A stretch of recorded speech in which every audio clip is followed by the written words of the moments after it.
సంగారెడ్డిలోని BSNL కార్యాలయంలో BSNL వినియోగదారులకు అవగాహన కల్పించిన బిఎస్ఎన్ఎల్ సిబ్బంది. సంగారెడ్డి జిల్లా కేంద్రంలోని టెలిఫోన్ ఎక్స్చేంజ్ కార్యాలయ ఆవరణలో ఏర్పాటు చేసిన వినియోగదారుల సదస్సులో వినియోగదారుల సమస్యలు, బిఎస్ఎన్ఎల్ సేవలు, మొబైల్ సిగ్నల్స్, 4G సేవలు, సర్వీస్ ప్లాన్స్ గురించి అడిగిన వారికి అవగాహన కల్పించిన బిఎస్ఎన్ఎల్ అధికారులు, సిబ్బంది. ఈ కార్యక్రమంలో cyber crimes, fraud calls, SMS గురించి బిఎస్ఎన్ఎల్ సిబ్బంది వివరించారు. ఈ కార్యక్రమంలో వినియోగదారులతో పాటు బిఎస్ఎన్ఎల్ సిబ్బంది లక్ష్మీనారాయణ, రాఘవేంద్ర, శ్రీనివాస్, సత్యవేలు, సతీష్, సంతోష్, యాదయ్య పాల్గొని విజయవంతం చేశారని AGM జగన్ రావు తెలిపారు.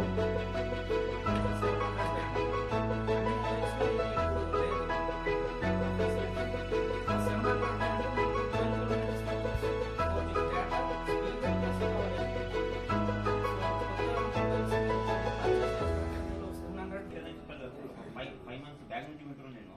మన 4G పోయి 5G అని చెప్తారు. 5G అయితే ఇప్పుడే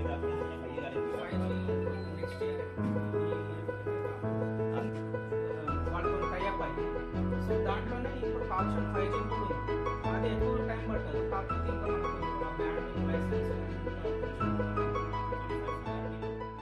బిఎస్ఎన్ఎల్ సంస్థ మన కస్టమర్స్కి ఉన్నటువంటి రకరకాల ఏవైతే సౌకర్యాలు ఉన్నాయో, ఆఫర్స్ ఉన్నాయో, తర్వాత వాటి నుంచి మనము ఏ విధంగా బెనిఫిట్ పొందాలి, కస్టమర్స్ ఆ సౌకర్యాలని మనం ఏ విధంగా వినియోగించుకోవాలి అనేది చాలామందికి తెలియదు. కాబట్టి బిఎస్ఎన్ఎల్ అనేది దీన్ని ఎడ్యుకేషన్ చేయడానికి, కస్టమర్స్ని ఎడ్యుకేషన్ చేయడానికి ఈరోజు డిసైడ్ చేశారన్నట్టు.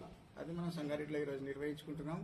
కస్టమర్స్కి మన సిబ్బంది ఇంతకుముందు వివరించిన విధంగా రకరకాల సౌకర్యాలు, తర్వాత సైబర్ క్రైమ్స్ నుంచి మనం ఏ విధంగా బయటపడాలి, వాటి నుంచి మనం ఏ విధంగా మనల్ని మనం రక్షించుకోవాలి, మన అకౌంట్స్, బ్యాంక్ అకౌంట్స్ ఏ విధంగా హ్యాక్ అవుతాయి, ఒరిజినల్ మెసేజెస్ ఎలా ఉంటాయి, డూప్లికేట్ మెసేజెస్ ఎలా ఉంటాయి అని ఏ విధంగా గుర్తుపట్టాలి అనేటువంటి విషయాలు అని మనం అవగాహన చేసుకొని మనం జాగ్రత్తతో ఉంటే బిఎస్ఎన్ఎల్ సౌకర్యాన్ని ఇంకా మనం మంచి మెరుగైన విధంగా మనం యూజ్ చేసుకొని లాభాన్ని పొందడానికి అవకాశం ఉంటుందని చెప్పేసి అందరూ గమనించాలని చెప్పేసి కోరుతూ ఈరోజు ఈ సదస్సుని అందరూ వచ్చి విజయవంతం చేసినందుకు అందరికీ ధన్యవాదాలు తెలియజేసుకుంటూ